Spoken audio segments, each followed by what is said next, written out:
ভাই হ্যাঁ ভাই, এখন তো মনে করেন মালয়েশিয়া থাকলে কিছু টাকা গোনাটা শিখার দরকার।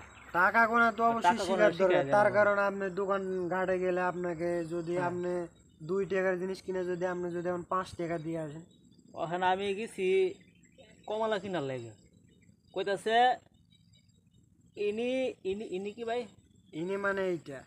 মানে এনে ছাতু ছাতু রিঙ্গিত। আমি আমার কাছে তো কোনো ছাতু ছাতা ছুতা নাই, তো ছাতা থাকলে না মাথাতে থাকলে হইলে। আরে ভাই, ওটা ছাতার কথা কও। ওটা ছাতা না, ওটা আপনার মালয় ভাষা হচ্ছে সাতুরিঙ্গিত, মানে 1 টাকা। ও মানে এই আপেল, এই কমলাটা 1 টাকা দাম। আপনি ও। ভাবছেন যে ছাতার, লোক খুঁজে পেলাম না। আমি তো ভাবছি ছাতা ছাতা থাকলে, আমি ভাবছি ছাতা থাকলে মনে হয় একটা কমলা আনতে পারতাম মনে হয়। আচ্ছা, আজকে আপনারা আমি এই টাকা গোনা আগে হ্যাঁ, টাকা শিখাবো গোনাটা আমার আজকে, ঠিক শিখান আছে? আপনি আমার সাথে সাথে বলেন ছাতু। ছাতু ছাতু ছাতু তো ছাতা না। আবার কয় ছাতা।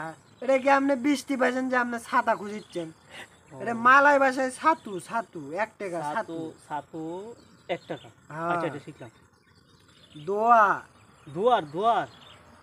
কিসের দুয়ার এটি পেলেন আপনি? আপনি আছেন মালয়েশিয়ার, আমরা দুয়ার তো কই? দুয়ার দুয়ার দুয়ার কইতেছেন, আমি দুয়ার কি? দোয়ার না, দুয়ার ইঙ্গিত। দুয়া দুয়া রিং, কানে রিং, দুয়ার ইঙ্গিত। কানে রিং।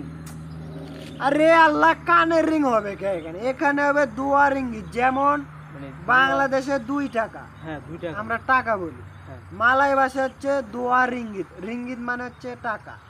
দুয়া রিঙ্গিত দুয়ার ইঙ্গিত। মানে 2 টাকা। হ্যাঁ। হ্যাঁ বুঝছি, 2 টাকা। তারপরে হচ্ছে 3 ইঙ্গিত।